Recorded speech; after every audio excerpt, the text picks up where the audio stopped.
Hi everyone. Oh, 4 people in already. Wow, that's fast. How you all doing?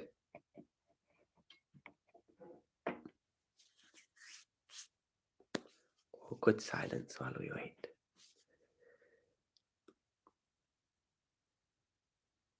While I wait for like comments and questions to come through, I'm just going to do the usual speechy stuff. If you're watching this and you're in need of my help whatsoever, check the links that will be on other videos and I'll put it down below to my website. You can sign up for my email coaching there. Yeah, for 3,000 subscribers, we will be doing a giveaway, so to speak, and I will be announcing soon how that's all going to work. And yeah, I can't remember what else my introductory kind of stuff is supposed to be. So now I'll get onto the questions and comments. Howdy, Anand. Anand says howdy. Well, Anand says howdy. So howdy, Anand. There we go. Random name says howdy, howdy, howdy, howdy. Random name. How you doing? Tata T says hi, hi, hi. How you doing? Crimson Music says, hey man, hope you're doing great. Yeah, I'm doing really well, thanks. How are you doing? Connor Chadwick says, morning, Matthew. I have a situation. I've been talking to this girl, but she's the one I feel so drawn to. I don't want to give up, but she shows she's not really interested.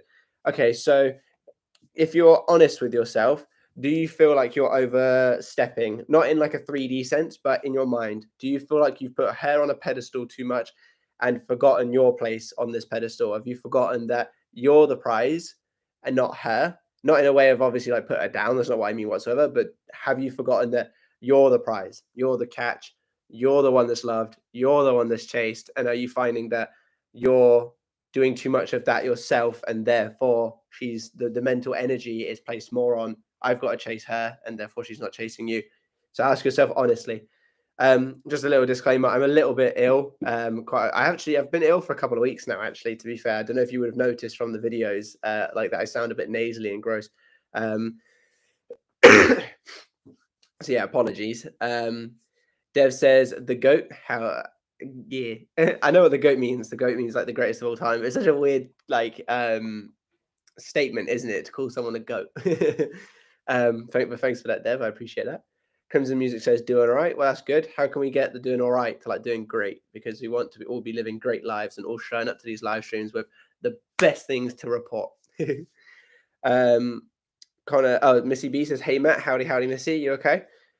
Connor Chadwick says, yes, I've forgotten. Thank you for that. You're very welcome. Now you know what to do going forward. And if you show up next week saying things haven't changed, then I'm going to slap you. No, joking. But yeah, now we know what to change going forward. Anand says, I've been feeling great lately, listening to vibey songs and dancing all around my house. I can sense my self-concept is getting better. I genuinely feel good these days. I feel maybe I'm pretty cool. That's good to hear. I'm really glad that you're feeling a lot better. And yeah, start getting all your stuff. That new self-concept is going to be building the perfect life of your dreams, and you're going to have a wonderful time. Dev says you should have Korean corn dogs for dinner. I've actually already had dinner. I was smart enough to have dinner before the stream today. But what's a Korean corn dog? What are they? I'm gonna have a little Googaloo. Gotta be quick though, otherwise I'm gonna fall behind. Korean corn. Oh, they look interesting.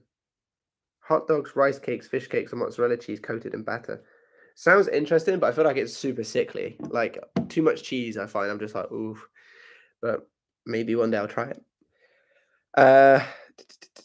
Lady R says, hi Matt, I made the live stream. Howdy, howdy, Lady R. Happy to have you here. Tata T says, message retracted. I got to put on the old live chat actually and see if I've missed anyone. There's too many cases where I've accidentally missed people because I put the wrong kind of chat on. Kiati says, hello, nice to see you back. I have AQs on how to control your emotions and not to react when you don't see any movement in the 3D. Okay, so in this instance, I think controlling emotions comes down to your self-concept massively. And I know you're probably tired of hearing me say self-concept. But the more that you have, oh, hang on. Sorry, I just got to remove that picture. I fell over.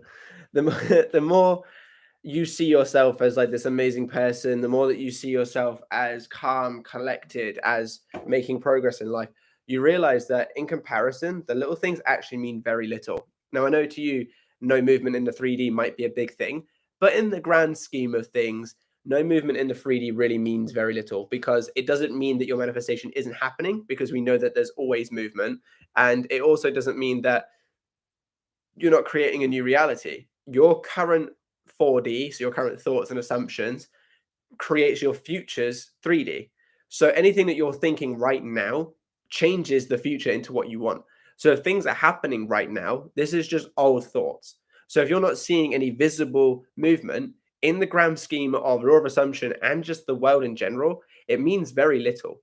And when you can get yourself to a position where you know that you've got a load of things going on, you've got so much like life changing things happening, and you know that you're amazing, and you know that it's on the way, and all of these kind of things, you'll realize that you actually don't care when you don't see movement. But to get yourself to that point, which is obviously what your question was, I need to go back up in the chat a little bit.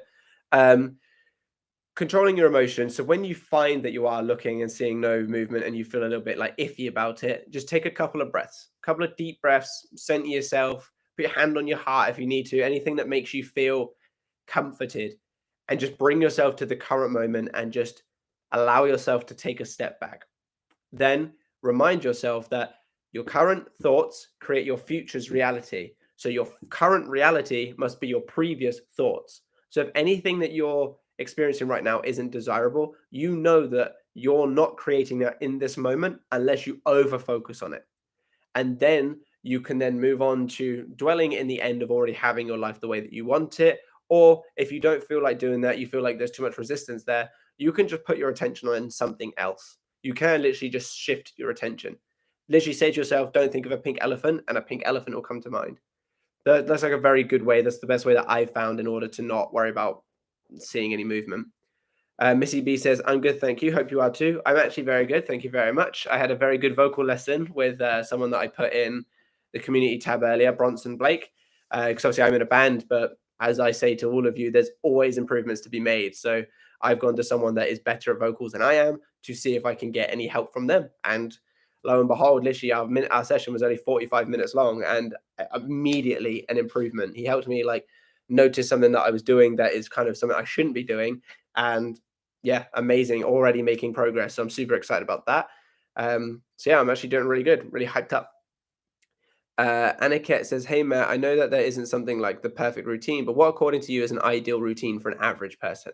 Okay, so for an average person that is still kind of finding their footing in the law of assumption and how to make it work for you, wake up, do some form of meditation or affirmations rampage or scripting or visualize, whatever your technique is.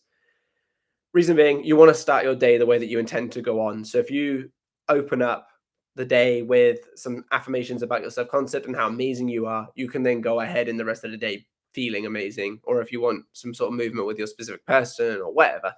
Meditation is also really, really good. If you don't feel like doing affirmations or a technique, just lay there for a bit, shut your mind off, and, well, not shut your mind off, but bring yourself to the current moment. I find that if I start the day with meditation, which I don't do often because obviously with kids and Katie and stuff, but if I do start the day off with meditation, I feel great going forward. As you go about your day, any thoughts that come up that are undesirable or to do with your topic, like your person, your money, whatever it is that you're trying to manifest a better life in, simply just take a few breaths if you need to. If you need to calm yourself, then redirect your focus. If they're thoughts about your specific desire, but they're not anything specific to do with it, make sure that you're redirecting them to a place of unconditional love for your thing. So if it's money, make sure you're redirecting to, yep, I got a lot of money, I'm feeling great. If it's person, you love your person, you have your person, and so on and so forth. And before bed, I would recommend doing something. So a visualization or a script or some affirmations in your mind, or do like a night meditation that you fall asleep to. Just do something. I don't think there needs to be a specific routine. I definitely think if you are struggling to stay in a good concept of yourself, like you seem to have a lot of negative thoughts and a lot of undesirability, a routine is helpful. But I think as long as you're doing something when you wake up to start the day right, and something at the end to start to end the day right, and you're just making sure that your mind is in the right place during the day, that's all that you really need. And even then, like, you don't have to. It's just basically as long as you're thinking of your desire from the place of already having it, from unconditional love, that's all you need. But that's just like a general routine. I do find as well that it's quite handy to do stuff when you're not occupied. So like when you're walking to or from work or driving to and from work, that's usually a good time to do some affirmations or listen to some sort of affirmations tape or something. Anand says it's a corn dog made in Korea. No need to thank me. Yeah, but like what I don't even know what a corn dog is. We don't have corn dogs in the UK. Pretty sure. I mean, we might. Sorry. Skip down here when it does that. Tata T says manifesting marriage with a guy who I had earlier rejected. Again, got back saying that he would be more responsive, but same day he went quiet. No reason. Diff parta odd world what to do. Oh, different part of the world what to do. Doing self concept still. Manifesting marriage with a guy who I had earlier rejected. Again, got back saying that he would be more responsive, but same day he went quiet. No reason. Different part of the world what to do. So the first thing to do would be to stop acknowledging the undesirable circumstance. So like the different part of the world, the fact that he went quite quiet. Stop letting those be factors that play out. And again, redirect focus to already being what you want. So if you manifesting marriage, go back to focusing on already being married to this person. Anything that's not leading you there, as in from face value, so anything that shows that he's quiet or like distance is too far, or whatever, that's not in your reality. You don't focus on that. You don't pay any attention to that. You just simply redirect your focus to being back to married. Self-concept obviously is always great to be working on. You always want to be the priority. You always want to be the one that's loved and chased and so on and so forth, because then that will play out. But having your self-concept all well and good, but then still seeing him as the old version, you're probably still going to receive the old version because that's what you dominantly hold. He can show up giving you love here and there, but if you're not letting him be the person that you want him to be, you're still just going to keep that version of him alive. So change the version of him that you're seeing in your mind. Connor Chadwick says, well, as soon as you gave me the advice and I was thinking he's right, she just texted me. She just had texted me, but still going to put myself on the pedestal. You are the girl, like everyone says. Well, that's good. I'm very glad that immediately it worked for you. See, things can turn around quite quick. And yeah, you definitely are the prize. I couldn't think of the word I was thinking of. You definitely are the prize, and she's lucky to have your attention. And that's from me. And you can link her this live stream if you need to have her reminded of that. Missy B says, I was just thinking about the pick needing to be moved, and then you said it and it moved. Maybe I'm not the Oprah Power anymore. You are. Yeah, you couldn't even really see what it was, to be fair, but just for the sake, I think Katie always gets quite worried about the photos. And then Roy says, Dev says, hey Matt, what are your thoughts on reoccurring dreams? Do we ignore them or should we just direct them somewhere else? So if it's a reoccurring bad dream, try to ignore it if you can. And if you can't, try to see it as your subconscious mind flushing everything out. Obviously, you can always choose the reason behind things. If it's not a reoccurring dream and it's just one that you have on and off, again, use the same thing. If it's a good dream, then just see it as a sign that things are moving towards your desired end. Just make the best out of whatever you can. And you should be doing this whether it's a dream, negative thoughts, 3D circumstances. If you can turn them into a good thing, definitely do it. Obviously, you don't want to be manifesting more of it. Like if, for example, your person does something shitty, but you can turn it into a good thing. You don't want to be doing that constantly because then you're probably going to create more shitty things just with the good definition. But if you, in that moment, you can just sort of, it helps you, then definitely choose the meaning to be something desired. Anand says at Dev, geez, how do you remember your dreams all the time? I can't even remember one. Yeah, I'm not very good at remembering my dreams either. And then Dev says, I have a good memory, which can be a curse sometimes, but I try to let go. Fair enough. Lady R says, question, is it petty and selfish to still do conscious manifestation for new love when your parents has health issues? Can I manifest healing for my mother and new love for me at the same time? Yes, you absolutely can. And I would recommend you do. The reason being, it's not actually, I have a video going live on Monday actually about how you should be selfish. So this is quite an interesting thing. It's quite a long video and I do go on a lot of tangents with it. So hopefully you guys enjoy it. But yeah, no, definitely you should be manifesting multiple things. And it's not selfish because let's say your mother's health issue becomes your only focus. When you're not seeing movement, or not when you're not seeing movement, I'm not saying that you won't, but if you don't see movement for whatever reason, you're still waiting for the 3D to catch up. That's the only thing that you're placing focus on, which means chances are you're going to start getting quite outcome dependent because you're going to need things to change because that's the only thing you're focusing on. However, if you're manifesting new love as well as health recovery for your mum, you can place your focus on different things. So if movement isn't happening so much or on the health issue sector, but you're deciding to place focus on your new love, you don't have this attachment to the outcome for the health issues because it's not your only focus. So I always recommend that you do focus on more than one thing, multiple things, in fact, because then it allows you to not be so outcome dependent. And if other things are doing really well and this one thing hasn't improved so much, it's not that big of a deal because other things have improved so well. For example, let's say you're manifesting new love, money, and your mum's health issues, and your mum gets better, and you have more money. Not having an SP won't be such an issue because you'll be grateful that your mum is like recovered, and you'll have money to do things that you enjoy. So these two areas can outweigh the lack in the other area. So I definitely recommend you. Sorry, I definitely recommend you do manifest multiple things. Um, and I definitely do think that you should be selfish, which in the video on Monday I will explain more on. More putting yourself first as opposed to being selfish is the route that I go with in the video. But I definitely don't think it is selfish to want to manifest for a loved one as well as put yourself first. And yeah, so definitely I reckon you should be going for multiple things. Random Name says, mini success story, been affirming and working through a false belief of abandonment, been manifesting old pictures of friends and have old friends reaching out to me and checking up on me. It made me feel 10 times better knowing that people I love and care always come back to me. That's great. I'm happy for you. Nice little success story to get the night going. Gorty's Adventure says, hey, Matt, hope you're doing well. I just want to say thank you again for affirmations today. For the affirmations today I received. It is the best. Thank you. Thank you. You're very welcome. Obviously, I hope that you can make great use of them. Missy B says, yes, I am the operant power now. Yep. Well, you can have the channel. You can deal with all of the people asking questions. You're the leader now. And Android says, got to go. My Wi-Fi died. Ah, that's sad. See ya.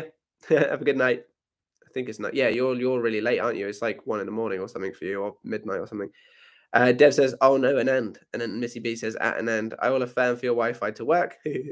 um, I can't say that name, sorry. I'm just gonna say C because that's the only letter. AC. So AC says, "Hello, Matthew. Where's Katie? She's currently out at the moment. She has a friend's event to go to. Um, I don't think she'll be back in time for to be in the stream, but she's there. She's actually just messaged me, but I've ignored her because I'm doing a stream. Oops. This is the end of the comments so far, so I'm just going to try and fill the time with how is everyone? What can I say? What can I say? What can I say? Uh, okay, yeah, I might as well actually talk about the giveaway. So for 3K, originally in the last stream, it was either the last stream or the stream before, I mentioned that I would be doing a 3-hour long stream as a result of, hitting 3,000 subscribers because you guys have all supported me so well and got me there. Well, on top of that, I decided I was going to do a giveaway. And in the giveaway, there was the option for a £10 Amazon voucher for 3 people. So you'd all get £10 each. 3 days free email coaching for 3 people. So you'd all get 3 days each. And what was the other thing? Access to the Zoom call, which would go to 3 people as well. Obviously, I'm sure you can notice the theme of threes here. And let me see. I'm pretty sure the email coaching was what won the poll. Now, the polls, the reason why I do so many picture polls is they're really good for building a subscriber count because they obviously you put hashtags up and it goes out there, but because it covers your whole screen, I don't know if you can see that. I probably can't. The light because it covers your whole screen, you get more interaction because it covers someone's whole screen. It grabs their attention. So the poll itself was mainly a way of getting to know what you guys wanted, which 70% of you wanted the free email coaching. So that's quite interesting, but also to get more interaction. But the interesting part, or I think is interesting, is there was never actually a poll because I was going to do all 3 of them anyway. So there is going to do a 3-hour stream and there's going to be winners for the 3-day coaching. There's going to be winners for the £10 gift voucher, and there's going to be winners for the Zoom call. They're going to be in a tier list. So because the 3-day coaching won, that's going to be like the first prize. Because the access to Zoom came second with 13%, that's going to be second place. And because the gift voucher came third, that's going to be third place. So what I will be doing is, and I still need to figure out the logistics of it and how to do it entirely. But I'm thinking that I'm going to be doing something like a different way to get involved. So, for example, for first place, you have to comment something on one of my videos that either like just this is just an example. I'm still trying to work out the actual rules, but uh, comment something like that either makes me laugh or is actually a genuinely interesting sort of new question or something, and you'll be entered in. And then on the 3 hour stream, Katie and I will actually have like a bowl of paper based on who entered, and we will be picking out who wins. So need to work out the specifics of it, but that's basically the plan. All three of the things will be given away. It's we didn't decide um we didn't decide to do just one. We wanted to give as much as we possibly could for the support. Anyway, back to the questions. Missy B says, no, you do an amazing job helping all of us, so I'll leave you to it. That was based on me telling her that she's now the answering all the questions. Well, thank you very much. Lady R says, can we manifest for other people? Can you give us an example of that kind of affirmation? So you can manifest for other people in a way. You're the operant power in your reality. So by manifesting for other people, you will just be manifesting how you want your reality to be, if that makes sense. So if I'm assuming you are going to reference your mother's health issues, you would not be manifesting for them. You would be manifesting a version of them that is um, the way that you want them to be for your reality. So an affirmation that you could use is something like, I'm so grateful that my mother's health issues have sorted, or I am so grateful that my mother is happy and healthy, or I'm so the results of my mother's whatever it is scan or whatever, I don't know the situation, but whatever my mother's scan came back positive or negative or whatever you'd want. You would just basically create affirmations that imply it is already the case. And yes, you're manifesting for them, but it is changing your reality to be the way that you want them to be, if that makes sense. Kiati says, how to manage the hot and cold behavior in SP. So a lot of the time, well, there's two ways the hot and cold behavior comes about. And there's kind of a reverse of each other. The first way is you have a great self-concept, which brings them in well, but you won't let go of the old story of them. So they're playing in two roles at the same time. You've got this, I love myself, so they come and show you love. But then you also have but I feel like they don't want me. I feel like this, I feel like that. And you're seeing them in a bad light, which means that they're offering you the hot behavior as well as the cold because you're operating in two stories at the same time. The other is reversing that. So you're living in the end of them being loving and amazing and blah, blah, blah. But your self concept is still in the case of I'm not worthy and I'm not happy. Or sorry, I'm not worthy and I'm not loved. So the way to fix this is make sure that they're aligned. Make sure that your self-concept is coming from a place of love and abundance, and you're amazing, you're the prize, you're chased, you're all of these great things. But at the same time, the version of you that you hold in your mind is one that treats you the way that you want to be treated. And to do that, you need to stop accepting the hot and cold behavior to be true for you. You just simply need to remind yourself of what your end result is and dwell in that end result. Dev says, Matt, if anyone asked you to manifest for them, would you do it? So I actually do have a service for this, assisted affirming. It's very, very cheap just because I want to help. But, I don't want everybody saying, I need you to affirm for me. And then I'll have like too many people. But yeah, I do quite a lot actually. Like if someone puts in this stream, like, oh, my granddad did this, which we did a couple of weeks ago. I did a couple of affirmations for them and so did everybody else.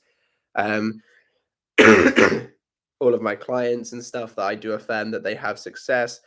I do affirm that a lot of the people that everyone that watches my YouTube videos understands the concept and can have success. So I do general affirming and stuff. If someone needed me specifically, I do often, if it's like an odd comment here and there, I do often do a couple of affirmations. But yeah, I do have the service for it just because I don't want to be bombarded and have too many people saying, can you affirm for me? Can you affirm for me? Because I do want to do everyone. I do want to have, help everyone as best I can. But I am also only human myself. So if it gets to a point where I physically cannot keep up with trying to help everyone, that's when you have to kind of monetize it so that the people that are serious about needing your help will actually come to you. And this is one of the reasons, just on a bit of a tangent, why a lot of other YouTubers, other law of assumption people have such expensive prices, because they know that the people that are serious about it will still pay for it. And that's what they choose to do. And it works for them because they know that their concepts have concepts of I'm a great coach, so people are going to pay for it, blah, blah, blah, which is why they have such high prices, because they know that they're only going to get people that are willing to try. Because when I did have very, very low prices, obviously I have upped them a bit over time to try and help me quit my job. But when I did have very low prices, I did find that there was a lot of people that are like, oh, I'll spend a couple of pounds on it. And then they just take the piss, really. They're just constant, like, questions. And that's fine because that's what the service is for. But it's like non-stop and they're expecting like instant replies and stuff like that. And I had that quite a lot when I was cheaper because it was people that didn't want to spend a lot, but wanted the best possible results that they could get. And it's like there were people that did pay for it even when it was cheap and were genuinely serious about it, but then there were people that took the piss a bit. So you kind of have to find that middle ground, which I think I found at the moment. I think my prices are cheap enough where I don't feel bad, but also expensive enough so only people that are genuinely serious about working with me will come to me, in my opinion.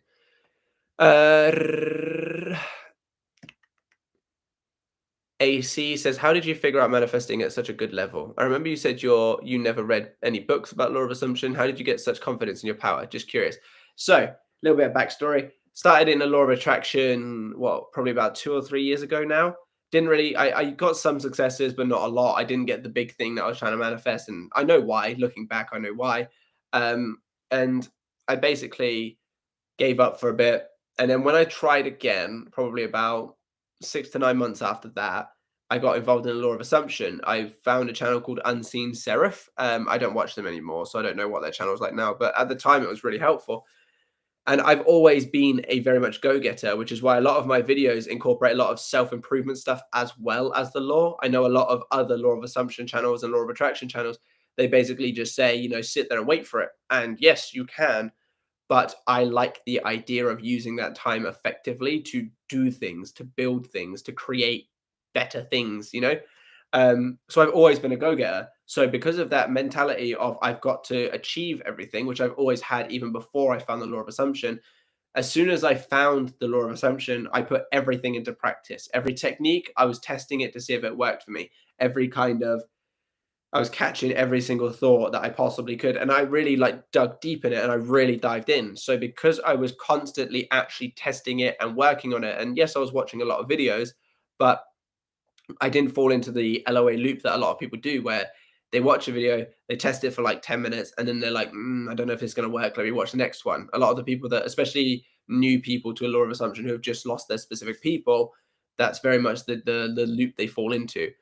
I wasn't very much like that at all. I still watched a lot of videos, but I was always like putting in the work, like testing, testing, testing. And it got to a point where I realized that actually it is quite easy. When you find what works for you, it's quite straightforward and it's quite simple. And now I just trust myself. And a lot of the things that I think stop a lot of people, and this is one that I get from my clients a lot when they first come to me, is I'm scared of doing this and not getting the results by a month, a year, or whatever. I'm scared to be doing this for X amount of time and have nothing to show for it. And I completely understand that. Like, I understand. But the thing is, if you genuinely love this person, if you genuinely want this job, if you genuinely want this money, you're going to hit that time scale anyway. Like, if they're like, I don't want to be doing this for a month and have no results, you're going to live that month anyway, unless, something happens to you. So, in my opinion, why not live the month working, trying? Well, not trying because you don't want to be trying, but why not spend that month effectively working on bringing your desire in, as opposed to sitting there scared the whole time that it's not going to work? Because if you're going to do it, you might as well do it. If you're not going to do it, you might as well not. There's no reason to hover in the middle, in my opinion. So whenever I tested the law, I tested it full heartedly. I was all in. I was either this or nothing. As I explained from my manifesting a job video, I didn't apply for a single other job. I found that job. I liked that job. I was going all in. I felt like a bum. I felt like I wasn't a proper man because I couldn't provide for the house. I felt shit. I felt everything. And yet I still trusted myself enough to just go, nope, I'm getting this job. Despite the fact that everything around me was screaming, just get a different job, just get one that you can get, and then you can provide, then you don't feel like a bum, then you won't think that Katie's looking down on you. My self-concept was terrible at that time. And that is, yeah. But I went all in on that job because I was either I do go all in or I don't. There's no in the middle. And that's why I've become so good at this, because I understand that fear only creates more fear and only creates more undesirability. So if I'm scared of doing it for X amount of time without getting the results, that's exactly what I'm going to get. And that is a manifestation in itself. So if I can manifest using fear, I might as well drop the fear and just manifest using love, abundance, and knowing living in the end. So that's kind of like my story behind it. Random name says, have you experienced hot and cold behavior within yourself? Sometimes I feel like I'm in limbo state where I'm in between the new self and the old self, and I'm not sure which I believe. Yeah, I think that's kind of like not uncommon either. I think especially when like you're new to this and you're starting to work on building yourself up and building your new version, your mind likes repetition. So the way that it works, and I don't know the exact science as in like the terminologies and everything, but in layman's terms, your subconscious mind is there to keep you working, to keep you functioning, you know? And that's why a lot of the times stuff that happens when we're a kid does keep reflecting because it's what you know. Your subconscious mind, your conscious mind doesn't like new things, you know? So I'm explaining this terribly. Ignore what I just said. Let me just start again. Your mind works in a way to keep you safe. So, and that means safe from physical harm, emotional harm, whatever. So, what it does is, let's say, for example, you've got a person. If you have past experiences where you've been hurt, you might feel, and this is where abandonment issues come from, like you can't get close to this person because you're scared to being hurt again. This is a subconscious programming. You don't mean to do this. You don't mean to be distant. And I'm sure every part of you is screaming that you just want to be with this person. But part of you holds yourself back. That is the subconscious programming from previous things that have happened to you, based on either losing someone or a breakup or like a parent not being there or whatever. Something has caused you to be scared to get attached. This is subconscious programming that holds you to keep you safe. It doesn't want you to be hurt like you were the first time that someone walked away from you. So it makes you distant in order to not get attached so it doesn't repeat. So when you're changing these assumptions, and this is why people are met with resistance, this is what resistance is, you're changing programming that your mind believes is there to keep you safe. So if you're basically saying, we're not doing this anymore, your mind kind of sees it like doing bungee jumping without the rope in a way, because it's like, well, this is what keeps us safe. Why are we getting rid of this? This is then we're only going to get hurt. So when you're changing yourself, your mind screams at you to go back to what was common, what was safe, what was comfortable. And this is why you don't grow if you stay in the comfort zone forever. This is why, unless you address the part of you that still thinks that people are going to hurt you, that's always going to play out. Unless you address the part of you that thinks that you can't make money, that's always going to happen. How many like 40, 50, 60-year-old people do you know that have had this mindset of like, money doesn't grow on trees, money doesn't this, money doesn't that. And they've had to work day in and day out. And every time they get a raise, something else comes up. So then they're constantly paying out more money. It's the programming. They're not able to, or not that they're not able, but they haven't put the effort in to change their programming and stayed in a comfort zone. And it might not be nice, but it's comfortable. It's what they know. Stepping out of that comfort zone is scary. And that's why a lot of the time, especially when you've just started changing your thoughts and assumptions, it does feel scary. You do feel lost. You do feel uncomfortable because you're fighting against your primal instinct to keep yourself safe. I hope I made sense. Oh, I skipped a bunch. No, I didn't. Yeah, I did. Did it? I don't know. AC says, by the way, my name is Angelica. Big love from Russia. Oh, thanks.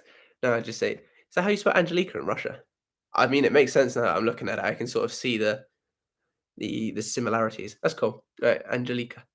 Nora says, hi, Matt. How can we manifest an SP and a new ideal person at the same time? Do you think it could be confusing? No, not really. Your subconscious mind doesn't have a concept of time. All it knows is that what you're giving it is your experience now. So by that standard, anytime you think of an ex, anytime you think of like you and a fantasy person, like a celebrity, or for example, and your SP, your subconscious mind takes all of them at the same time as though that you're living them. So manifesting two people at the same time doesn't confuse it because it doesn't understand the concept of separation anyway. All it knows is you're giving me this is what we have. My recommendation for manifesting multiple people is, as it always is, self-concept. If you feel like you're, whether you're being chased, loved, desired, blah, blah, blah, blah, and you have these people that you're interested in, the more that you see yourself that way, the more those people are going to sort of magnet towards you in that way. It's a lot easier to manifest multiple people when you have a good self-concept. This is why, and this is why a lot of red pill community, if you don't know what red pill is, it's a like a YouTube men's community, not YouTube specifically, sorry, but it's a men's community that is quite prominent on YouTube that is basically about sort of leveling yourself up as a man and how to attract women. A lot of them people in the red pill community have amazing self-concept. They think they're the shit, they love themselves, they're all over themselves, and they do get numerous amounts of females. And they don't even know about the law of assumption. And the reason being is because they have a self-concept that says, I'm being chased, I'm amazing, I'm worthy of it all. And that's exactly what plays out for them. So you don't even really need to do an awful lot except for just make sure that you are seeing yourself as loved, adored, chased, prioritized, pursued, all of those kind of things. And then allow your 3D to have them play out for these people. Whenever you think of these people, make sure that you're thinking of them in a desirable way, in a way that shows that they are acting the way that you want them to act. Lady R says, yes, it was about my mother's health, and your explanation makes sense. Thank you. You're very welcome. I'm glad to help. Tan B says, hello, Matt. I've recently realized I have OCD. Hope I don't, but it seems I have. For example, if I am playing a game, suddenly a thought pops up. If you don't win, you won't have your SP or whatever. What do you suggest me to do in this situation to manifest and not be afraid of this? That is a very different kind of example. I've never actually had someone say that if I don't win a game, I don't get my SP. I think when those thoughts come to mind, you just don't pay them attention. I don't have OCD, ADHD, autism, anything that sort of affects people in those kind of ways. So this is very difficult for me to speak on because I don't have the personal experience to speak on it. I don't know what it's like to have those thoughts come up. So I do find it very difficult to answer these kind of questions. The best I can offer you, and hopefully I don't accidentally offend you or anything, but the best I can offer you is to just not give those thoughts any attention. I don't know what's making them come up, and I don't know what part of OCD makes this happen. But my best advice, based on not knowing anything about how the mind actually functions when you do have OCD, is to just try your best not to let those thoughts have any power. They aren't true for you. They are just random things that come up. The only thing that will ever make them true for you is if you assign them to be true. So if they do come to mind and you're a little bit worried about them, just take a few deep breaths and remind yourself that isn't the case because you already do have your SP, Hopefully that helped. Apologies, I can be more helpful with that. Fahim says, which is more powerful, affirmations or visualization? I personally believe visualization is more powerful when done right. And by right, I mean not worrying that it's being done wrong. Because a lot of people come to me saying, it's not very clear, it's not this, it's not that. And they're panicked about it, but that doesn't matter. Your subconscious mind knows what you're feeding it. It knows the image that you're giving it. And because your subconscious mind works more in pictures than anything, I find the visualization is basically like just taking this canvas and just going, basically. I think affirmations are extremely powerful purely because you can be doing them anytime, any place, and they're a lot easier to do. But I think overall, if you have someone perfectly affirming and perfectly visualizing, I think visualization is more effective. But again, that could just be a limiting belief of mine, and you can definitely make that different for you. Dev says, personally, I don't ask people to manifest for me because I want to master my own power. You know what I mean? I must unlearn what I've learned before know about this. Yeah, I understand where you're coming from on that. Some people just like it as like a comfort thing. I think a lot of people like the idea of me manifesting with them because it makes them feel like they're not doing it alone.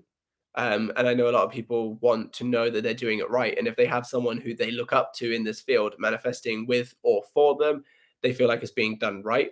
And I think that's why a lot of people do get a lot of successes with the assisted. I've had quite a few people that have come to me with the assisted affirming request and actually have quite a lot of success. And I think part of it is because I'm obviously helping, but I think a big factor and a bigger factor is because they believe that they have someone who does this regularly helping them, they're going to get it, which is an assumption in itself. So I think, yeah, that's my thought process on it.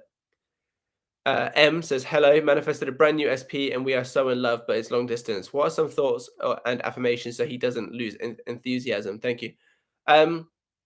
So just continue doing what you're doing, I suppose. If you manage to get the love and that there in the first place, then you must be doing something right. But just for the sake of the question, you could affirm. Did you specify affirm? Thoughts and affirmation? Yeah, you could affirm stuff like SP. I would recommend changing SP to their name, but SP is head over heels for me. SP will always be head over heels for me. SP and I have such an amazing relationship despite the distance. SP knows that I'm definitely worth being with, even despite the distance.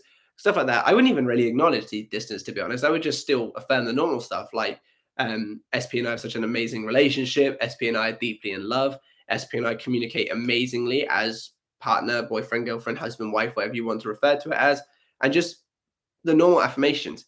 If your goal is to change the distance, then I would obviously focus on that, like already being changed. But if it's just a case of keeping them in love with you, first off, you don't really need to do anything. Just being in a self concept that says that people love you is enough. But if you want to affirm for it, it is actually just normal love affirmations, and they will keep the enthusiasm. Christina says, help manifested the freaking opposite, and basically there is no movement. What should I do? Okay, so first step is to not acknowledge that there's no movement and not acknowledge that you've manifested the opposite, because that is you staying in the state of already having the opposite, and you will just continue to have that until you change your thoughts and assumptions. Second off, remind yourself that your current reality is just your previous thoughts playing out, which means if you are able to look past what you're seeing now and dwell in what you wish your reality to be, you know that these current thoughts will change your future reality. So you don't really need to do anything. You don't need to change anything. You don't need to panic. You don't need to freak out. You don't need to do anything like that. All you need to do is to just remind yourself that you are living in your current reality that you wish to be in. Sorry, you are living in the reality that you wish to be in, and just let things play out the way that they need to, and stop trying to change what you see. Instead, just try to embody a different reality by accepting that that is what you live in. Kiati says, just got a call from SP while I was concentrating on your live. Hey, that's good. See, take your attention off and it happens. See, this is why I always recommend that you do other things as well, because just taking your attention away, just allow things to come in. I know it sounds strange, and it I don't know, it's weird. I can't even fully explain it other than you're not attached to the outcome. I think it's like the saying, a watched pot never boils. When you're just staring at it, you don't allow it to move, you know? I don't get it either, but it works. And we don't need to know how it works. We just got to know that it does work. Chitra Roy says, hello, everyone. Sorry for being late. No worries. Howdy. Glad to have you here. Random name says, at Christina, you're going to be okay. Just be gentle with yourself and know how you feel and how you feel right now. The current reality is just manifested of old thoughts playing out. Is only temporary. Exactly. Thank you for covering that for me. Cinnamon Cheesecake says, hey, Matt, waiting for the video. Do you mean the video that's going live on Monday? Or is there something else that I've missed? I think it's that. I don't know about any other video going out, so I think it's that. Angelica says, do you think negative thoughts and negative state can cancel visualization if they contradict visualization? So I'm going to go get some water before I answer that, because I realize I don't have a drink. Oh. Simple again.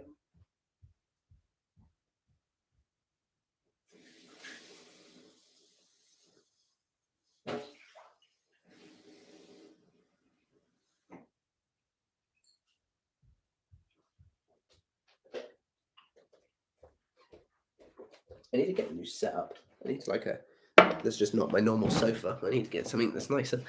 Okay, so what was the question again? So you said, do you think negative thoughts and negative state can cancel visualization if they contradict visualization? Only if you give them power. So if you, yes and no, it depends. It depends. Like I said, if you do a perfect visualization, because I know the ladder technique by Neville Goddard is actually based on this exact sort of principle. If you've impressed the submind with a visualization, then nothing you can do really can stop it. I know a lot of people do struggle to visualize. That's why I suppose a lot of coaches and stuff do talk about affirmations more than anything. But if you don't give power to these negative thoughts and negative state, they don't do anything anyway, regardless of visualizations that you previously have done. If you just don't give power to the negativity, it doesn't have any room to grow. Where your focus goes, energy flows, basically. So the answer to that is I would say no, not really. I think the visualization would still trump, assuming you're not giving any power to the negativity. Ren says, any thoughts on subliminals? Are they effective? I've only used subliminals a couple of times, and that sorry. And that was as a test, actually, based on a question that we'd had a few months ago about subliminals. I had success with them. I don't know if overall they're successful. I don't know if it was just a good subliminal. I don't know if you could pick up any random subliminal and it be successful. But there's ones that I had success with. Oh, sorry, the ones that I used, I had success with. So I would say that they are successful. So if you want to try them, give them a go. Obviously, test it. sort of see, like, go, I want to manifest money, and then put on a money subliminal for a week and see if you manifest money. Apologies. Oh God, dying.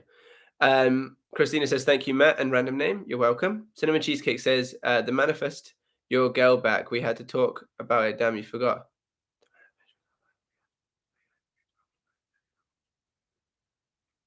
Hey, Matt, waiting for the video. To manifest your girl back. We had to talk about it. Damn, you forgot. Oh, did you make a video request? Is that what you mean? Because if so, I have not forgotten. It is on my list. I thought you meant one that's like I've mentioned that will be going live. If it's that one, I have not forgotten. It is in fact on my list, which there's no point me showing you because it will be backwards. But I've got it in my little video request section in here. So I haven't forgotten. I just thought you meant it was one that I'd said it is going live. So haha. um Kiati says, how many areas can we focus on while manifesting throughout the day? Well, considering your entire life is built on you, your manifestation, you're always manifesting. Everything that you experience is a manifestation. So you could basically focus on infinite things.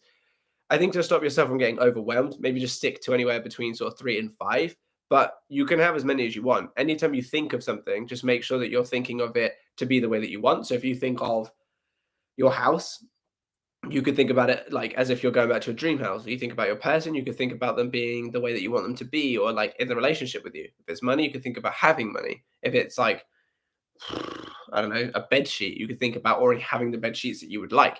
Anytime you think of something, always end the thoughts in a positive way. And that is literally all that is enough to manifest anything. A lot of the things, and a lot of people will be able to back me up on this, small, insignificant things seem to manifest like that. And that's because there's no attachment. So you could probably have a thought about having a brand new wallpaper, and all of a sudden you'll see that everywhere has wallpaper on sale, and you can afford the wallpaper that you want to do it. And just by the one thought, just an example, but you can manifest as many things as you want. But I think conscious manifestation, I think, is best to try and aim for 3 to 5 because um, then so you don't get overwhelmed.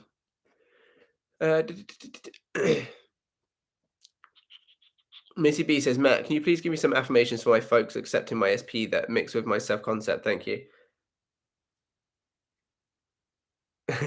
um, so I think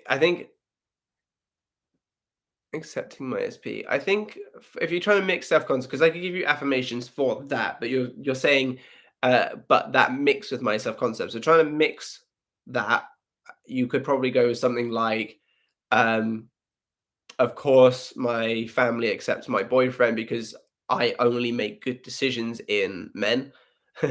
um, this is a really tricky one. This is a tricky merge. It makes sense that my SP and my parents get along because I have a great taste in men and I have amazing parents. It's really difficult. I can give you off the top of my head, it's really difficult. I can give you some affirmations based on them accepting him and some self-concept affirmations. But trying to mix the two of them is actually a lot more difficult than I would have thought. Give me some time and I'll put some comments in or something with a few. But hopefully those two will do for the moment.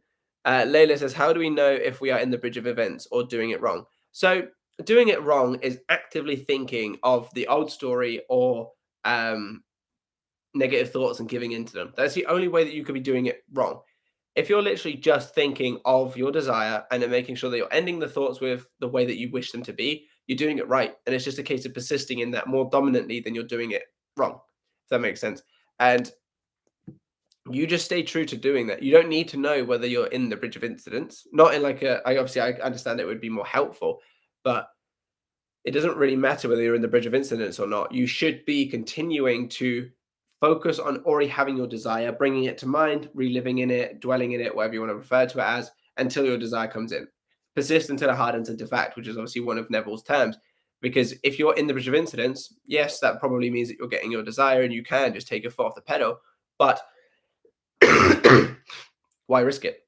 Persist until it hardens into fact entirely. But yeah, as long as you're just thinking of your desire as though you are already living in it and dwelling in that state and feeling as though it's real, you're doing it right. And doing it wrong is literally just a case of going, I don't have this. I'm scared of losing this. I'm scared of not having this. I'm not worthy of this. If you're saying bad things about yourself or the situation, that's not the best thing to be doing. Then that's the only thing that like could be doing it wrong. Missy B says, house, person, money, bed sheets. Lol, you crack me up, Matt. Well, I'm glad to make you giggle. Cinnamon Cheesecake says, also, sometimes when you don't feel like affirming or doing anything, is it okay to just chill and start later on in the day? Yes, I 100%. If you really don't feel like it, if you feel like it'd be a chore, then yeah, because that means you're forcing yourself to do it, which shows that you're doing it in order to get something which is in the wrong state.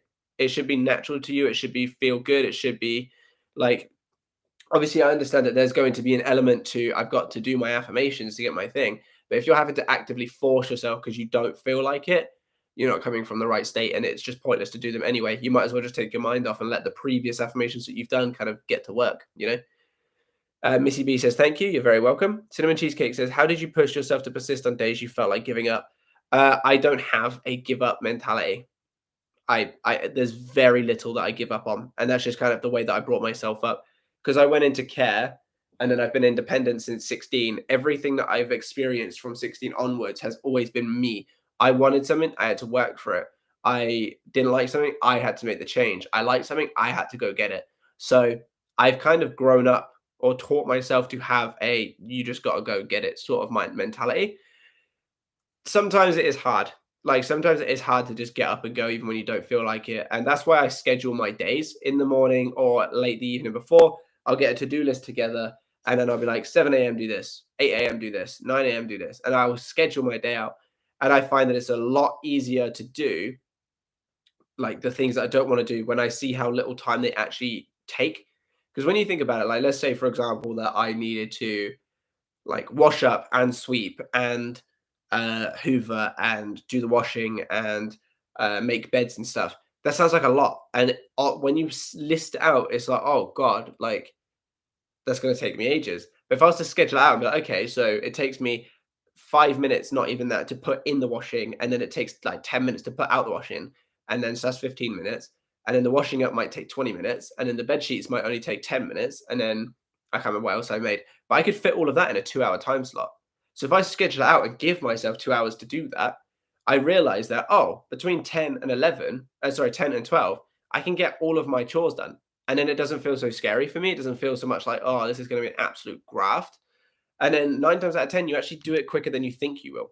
I know that obviously isn't in relation to LOA, but your question was, how do I push myself to persist on days where I don't feel like it? And that's kind of just that's where my not giving up thing. But on in terms of LOA stuff, um, I like to enjoy the fulfillment. So if I don't feel like doing it and I still want to, so like I feel like I have to or whatever, then I will just make sure that it's a scene that I really, really enjoy, or I'll switch it up. So if I've been doing marriage for SP, for example, for the past week, and it's like I don't feel like doing it, but I want to, then I might switch up and do something fun. So maybe we're at an amusement park together, and I'll just make the scene more interesting. So there's the two ways. There's the 3D action way, and there's the LOA way in which I push myself even when I don't feel like doing stuff. Because I realized that I misread your question to begin with and started going on a completely different tangent. Oh, skippy. Christina says, any tips on how to remove resistance? Somehow I always attract men who I'm not interested in, but as soon as I'm interested in a guy, he backs off. Thank you. Okay, so I would say that that comes down less to resistance and more to attachment. And this is quite common, actually, where people have a great self concept, but as soon as they get the one that they're interested in, because they're actually interested in this person, they still think that they're above them. And this is why this tends to happen, because you're now attached to the outcome, and attachment creates more attachment. So it wouldn't be so much resistance to it, because I don't think that you're having a resistance problem. I think you just need to stay on the pedestal even when you're interested in someone. And my video on Monday, hiccup, is a very good topic to talk about in relation to this, but just a quick summary: put yourself first. That's basically it. So you like this person, great, but is you chasing them the best thing for you? No. What will be? Taking a step back, knowing my worth. Obviously, you can still message them here and there if it's someone that you're in contact with and stuff. But if you feel like you're doing all the chasing, if you feel like you're the one that's trying to get his attention, take a step back. And my video on Monday is like very good for this, and it's a long video, but I definitely think it will help you.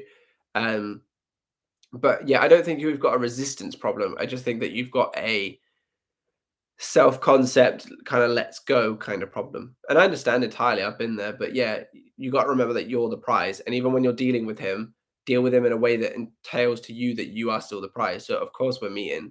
He wants to see me. He's head over heels for me. Oh, of course, like we're having great communication. Doesn't matter if you start the communication, but of course we have great communication. He wants my attention. Always make sure that you're the one being chased. Like tell yourself that. Lena says, thank you. You're welcome. Oh, skipped. Dev says, I'm eating a Korean corn dog right now. Congratulations. I had fish and rice for dinner. Angelica says, your general affirmation about us, your subscribers, understand the law of assumption is working, at least for me. Thank you, Matthew. You're very welcome. I'm glad to hear it's working.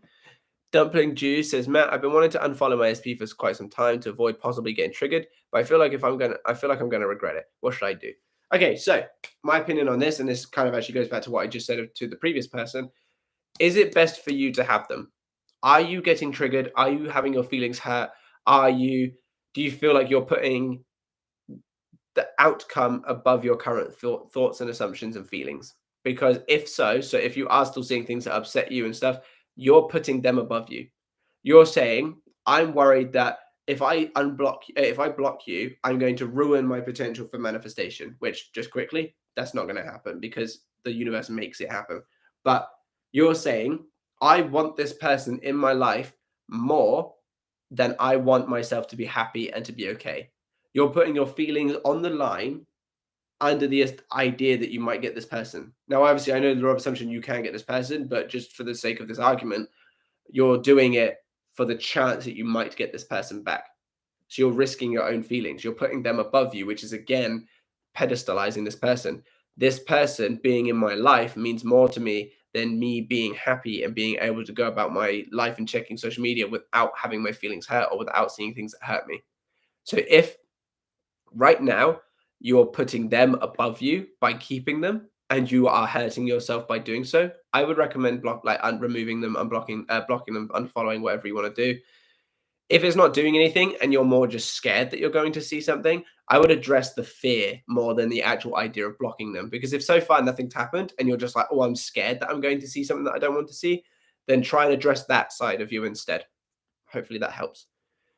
Chitra Roy says, Matt, you know that I manifest my SP, but I went on a date with someone else and honestly, he treated me really good and I was very happy. This is also another common thing that I actually do see quite a lot. Okay. A lot of people, they have their specific person. They're working on their self-concept, great self-concept, but they can't let go of the old version of their specific person. Then all of a sudden, this other person comes along and treats them perfectly because there's no old story being held onto. And that's absolutely fine. If you wanted to drop your SP for this new person, you have every right to. If you want to, and if that makes you happy, by all means do it. A lot of the time, people do cling on to their exes because, again, like I mentioned earlier, it's comfort. And I know this for a fact because Katie and I broke up, we got back together and everything. So I know that going back to comfort and wanting to make it work and all that, I understand the idea of it. But if someone's come along treating you amazing, treating you happy, is it in your best interest to be still going for the ex, or is it in your best interest to go for the specific person that you've got in your life now? What would make you happier?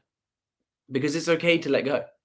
If Katie and I broke up and she met someone that genuinely made her extremely happy and could give her everything that she ever possibly wanted, I wouldn't let her come back. If she had met someone that genuinely gave her a better life than I could, I wouldn't let her come back. Why would I let her downgrade her life for me when I could just let her be happy? Again, like on those videos, on the video Monday, I say to give with unconditional love, give without expecting to receive. If I love someone and they meet someone better than me that will make them happier, unconditional love is letting them go for this person. And this is the same thing that applies here. You can still love your person, but if they're not giving you the life that you want and this new person is, it's up to you. You are more than welcome to go and chase that. Obviously, don't chase, attract it, but you know what I mean. Dumpling Jews says, I only feel like that when I'm feeling down. When I'm feeling calm, happy, I don't feel the need to unfollow him. Okay, yeah. So I imagine it's more of a what if situation. If that's the case, then when you're feeling down, when you're feeling not so great, I would just take a couple of breaths, like deep breaths, center yourself. I keep saying that, and I know I've been talking about deep breaths a lot more lately. That's because I've been doing a lot more of my own personal meditation lately, and fuck me, does it make a difference. I've meditated here and there before, but now I'm trying to do it at least once a day, and it is amazing. I honestly highly recommend meditation if you can sort of get yourself around into doing it. But yeah, taking a couple of deep breaths just to remind yourself that everything's all good. and that in this current moment you aren't in any harm, because that's all fear is. Fear is just the idea of something happening. It's not actually happening right now. So if you can take some deep breaths and recenter yourself, you can kind of like let go of the fear a bit. I know it's not quite that simple, but the more you practice it, the more it does become that simple. Um, Ren says, I agree. There are days when I don't feel like affirming. What I do is stay in the present moment as much as I possibly as I can throughout the day. Yeah, that's the best thing to do. If you don't want to like bring your future to the now for a bit, then just live in the now. There's no point going back to the past or anything. Aberdeen says, hi Matt, a quick heads up here. I'm going to uni starting freshman year this Monday 22nd. Ah, congratulations. Enjoy your time at uni. Oh, talking of Monday the 22nd, on Tuesday the 23rd is actually Katie and mine's anniversary. But yeah, well done for getting into your uni. Dumpling Juice says, also, I haven't been feeling the need to affirm as much as I had before. Is this okay? Yeah, so a lot of the times when you have started to really change your assumptions and everything, you don't feel the need to do as much. Because if you're living, like, for example, Katie and I are together, I don't need to say I am in a loving, passionate, committed relationship with Katie. Only when someone asks do I say, oh, yeah, like I'm with Katie or whatever. But when you have your desire, you don't need to do anything to repeat that you have your desire, if that makes sense. So the more that you become in the state of having, the less likely you are to want to do so because it feels natural to already have them. So yeah, it's okay. Kiati says some LOA coaches suggest not to watch horror and crime videos kind of stuff as it creates negative impacts on your mind. What's your opinion on this? I personally like watching horror movies. So I do and I don't agree. So I agree with music. I think music is definitely something you should be careful of, because with music, a lot of the time people like to place themselves in those situations. Like, how many times have you been listening to like some sort of breakup song, and even if you and your person are in like the best situation ever, you place you and your person in that situation, and then you're dwelling in the end of having this breakup and stuff. And that's why a lot of the people that are depressed and make depressed music don't tend to have people staying with them for very long. you know, like they might have a lot of people around them or whatever, but they tend to end up losing their partners because all they're doing is making depressive music. So for music, definitely. For horror films and shit, I don't think so. I think you kind of just shut off when you're watching horror films, and like crime stuff. And I don't really think that you get too invested in them as you do music, because music almost has like a direct link to your heart, basically. I don't know if that's true, but it feels like it. And that's why I think music is more potent than films and stuff. But test it. If you find that you're watching horror movies and all of a sudden you're getting fucking unga bunged by the ring, then maybe start watching horror movies. But yeah, The Ring's a horror film, just in case any of you haven't seen it. It's quite an old one. Um, Cinnamon Cheesecake says tips on how to detach. So detachment comes from the need for them. So the best way that, in my opinion, to detach is to remind yourself, A, that you don't need them, and B, to fill yourself with like things in your life to show you that you don't need them. For example, if Katie and I broke up right now, and I continued working on my business, and a year from now I was still feeling attached to Katie, but I was like working from home because I was doing this, and I had a swimming pool in my back garden, and I had the best gym equipment, and I could travel anywhere. I wouldn't be so attached because I could go do anything that I wanted, basically. And Katie, if you're watching this, please don't hurt me when you come home. But the more that you have going on, the less that you're attached to a single outcome. The more that you have to look forward to, the more things that are progressing, the less that you have to be attached to one specific thing. For example, it is an absolute like dream of mine to have a built-in swimming pool in my back garden. I don't know why I'm so obsessed with the idea, but it really is something that I absolutely adore the idea of having. If that was my only focus, the only thing I'd be able to do is look outside and go, oh, no pool, oh, no pool. But since I want to work from home doing YouTube, since I want the pool, since I want the band, since I want Kate and I to do well, since I want more money, since I want all of these kind of things, I have so much stuff that's improving that I look outside and go, ah, no pool, but that's chill because I know that one day I'm going to get there because my band's improving, my coaching's improving, my money's improving, you know? So the more you have going on, the more that I find it's easier to detach. Another way is to remind yourself that you don't need them, like I mentioned earlier, which is self-concept work. Build up your frame, build up the way that you see yourself, and realize that you don't need another person, you don't need anything other than yourself, your own love, your own self-love, your own all of this. And then you'll find it's a lot easier to detach. Meditating is another good way to detach as well. Christina says, haven't seen it that way. Thank you so much, Matthew. What did I say to Christina? Oh, okay, cool. The when I said about like usually once you get with someone, you kind of forget your place in the self-concept world. Okay, she knows. Dumpling Juice says that's a great perspective. Thank you. I never thought about it like that. Oh, what did I say to you? Okay, so about the once you start to get into the state of having, you need to affirm less. You're very welcome. Random name says what you feel about Katie is how I feel about my SP, but sometimes it hurts. Uh, Oh, what the idea of like yeah, no, I it does hurt. And I like it's easy for me to sit here and say this because I actually have Katie in my life. And I know that if we were broken up, it'd hurt more. I'd still stand by it, but it would hurt more to say. So I completely understand, but it's unconditional love. And that's where you want to be in life, really. But yeah, I'm sorry that it hurts you. JG says, "How long was you and Kate broke up for, and was you still in contact?" No, we weren't in contact at all, and we weren't. We were broken up for a short period of time. A lot of people ask me this question, and although the getting back together happened reasonably quickly, the full manifestation that I was trying to work on was having an amazing life with Katie, and it took a little while for things to actually get on a level where I can say that I had my manifestation because there's no point getting your person back if it's just going to be shit and it's just going to be sad and it's just going to be depressing and it's just going to be arguments and stuff, which is why I say to get deeply clear. Getting your person back is one thing, getting your person back in a way that makes you happy is another. So it didn't take long for us to get back together, but it took maybe a couple of weeks to a month before we were even like actually good, you know? And even then, it still took a little bit of work. Oh, it skipped. Missy B says, following on from your response to what Chitra said, I genuinely believe that I am better for my SP, friends with benefit, and can make him happier than the SP. I just need to work on my self concept and affirm the new story.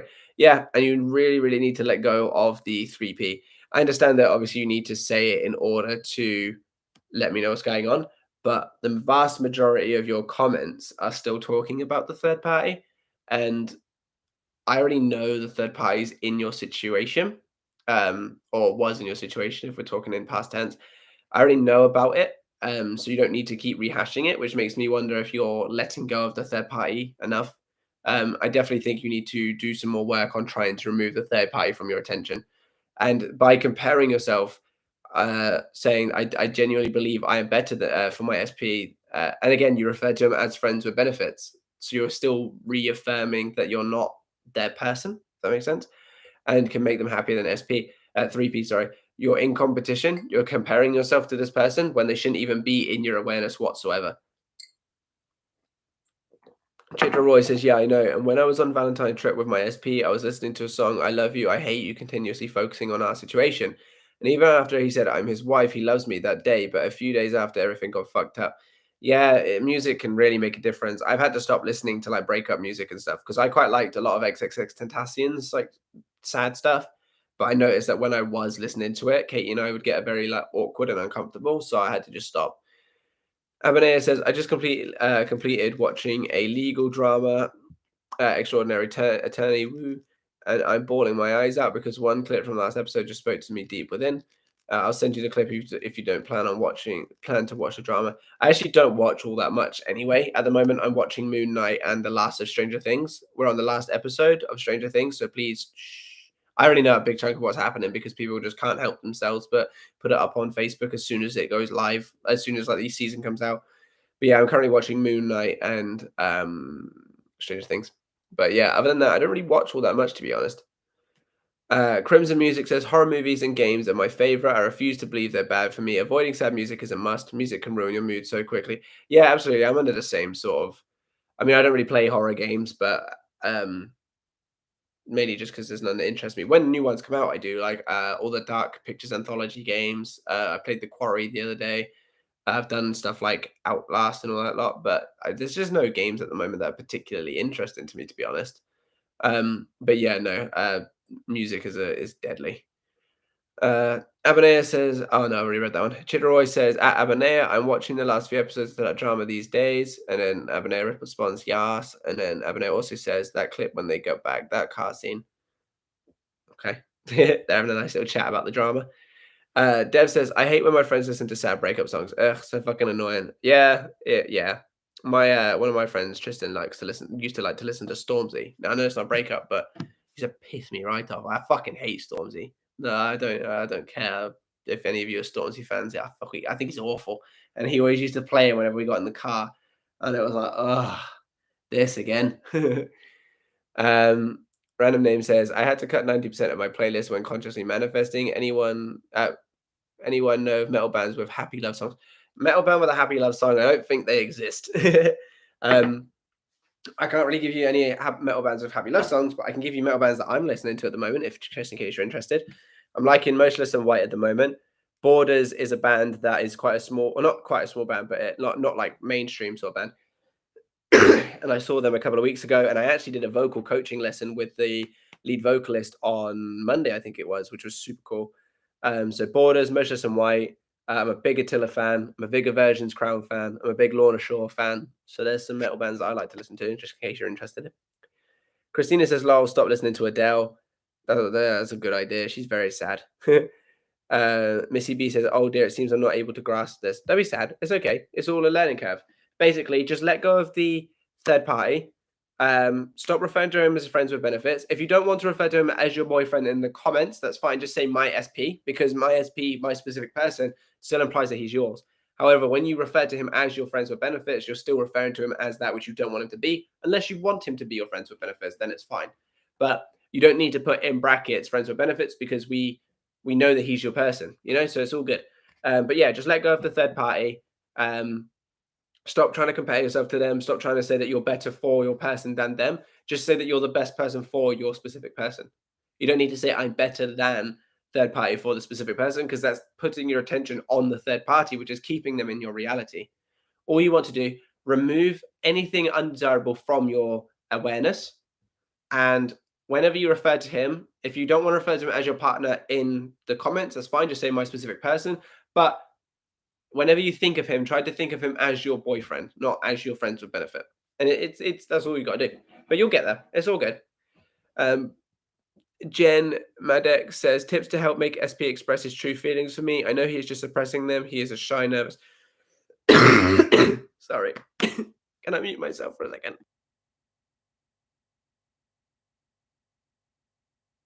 I can mute myself. I wish I'd known that earlier.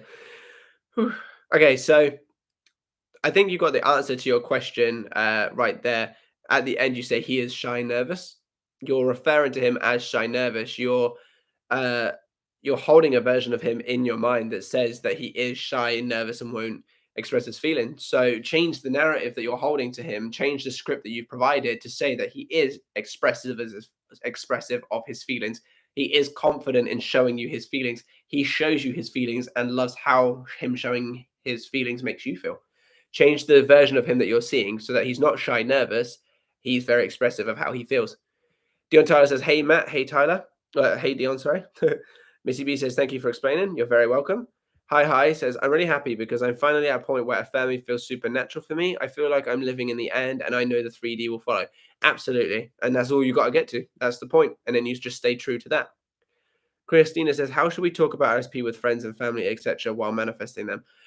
That's obviously all personal sort of situation, because if you're in the talking phase with them, then obviously that would be different to someone that's in no contact.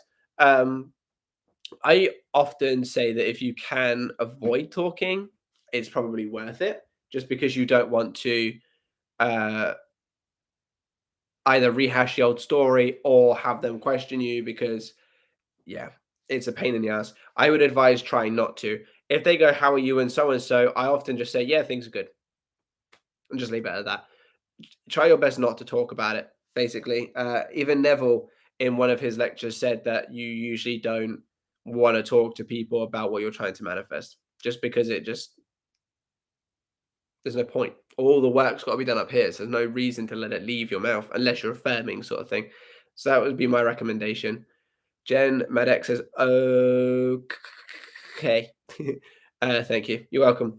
Kiati says, "Hope you get well soon from your cough and cold, Matt." Yeah, it all started when I went to the concert, and I think from then, like, all the shouting and being around people and stuff has kind of just lowered my energy levels, and as in, like, all the cough, all the jumping and shouting and shit. So I was quite drained, and then being around so many people, I must have picked something up, and then I've just not really bounced back yet. But thank you for the recovery wishes. It's the Rose says, I feel like I manifested my SP back, though now he disappeared again. Is it possible to manifest him back a second time, or is that dumb? If you want him back, you can do it, and it is possible. It's only dumb if you think it's dumb. But yeah, it's entirely possible. When he comes back in, just make sure that you're still viewing him to be yours in the way that you want things to be, and viewing and having your self concept in a place of course, I'm going to have this person because I'm amazing. Uh, Dilruba, sorry if I said that wrong. Why I attract only the patterns of people who show a lot of positive interest, then ghost, then come back with excuses and then repeat. Oftentimes that is based on, and this was an example used slightly a little bit earlier as well. You attract people in based on your self-concept or the way that you view them. If it's someone that you know and you've lived in the end or whatever, they come in, and then because they've come in, you're now putting too much of your attention and stuff on them. You're now putting them on the pedestal, and you feel like you're the one doing all the work. A lot of the times people come in and then we're like, oh, I love this person, I want this person, and then we do too much in our mind. We then start to think, I've got to do all of this, that, and the other. And then because of that, we're putting out the energy that we're the chaser, and then they leave and we start to chase. But then when we give up, we're not putting out that attachment style. We're putting, and then our self-concept kicks back in basically, where we said that we were originally like this amazing person that attracts people, and then they come back. It's basically a rinse and repeat. A good fix for it is to literally, when they come in, make sure that you're still viewing yourself as the prize. And of course, they're here because you are amazing and they're going to give you all of the attention that you deserve and desire. Christina says, thank you. You're very welcome. Crimson Music says, a couple of months ago, my friend asked me about a situation, then played Here Without You about my situation, then played Here Without You by Three Doors Down. Didn't do it on purpose, but I was like, really? Lol, staying in the end, though, that is a win. Yeah, people can be a pain in the ass. But yeah, as long as you're living in the end, it doesn't matter what anybody else does. All right, guys, I'm going to end this stream here because my throat and that's getting quite dry and quite. Oh, a random name says, God, I hate how much I love that song. I don't think I've heard it, to be fair. I might have to have a listen after this. But yeah, I'm going to end the stream here because my throat is getting a bit dry and scratchy and stuff. And over obviously an hour and 15. I really hope you guys have enjoyed the stream. Katie, we've got a special stream next week, actually, because I am up north at my mum's, which means chances are we're going to have my mum, my two sisters jumping in, pissing me off. I'm going to flick them in their foreheads. It's going to be great. So next week's stream is going to be quite fun, I reckon. So make sure you show up to that one. Thank you all for showing up to this one. If you do have any further questions, once this video goes live, which will be in like 5 minutes or whatever, just put them below and I'll comment. I'll respond to them. Thank you all for showing up. If you're in need of my assistance whatsoever, check the links on my other videos, or the website is lawofassumptionsbackdoor.com. And I'll catch you all later. Bye-bye. Bye from Katie.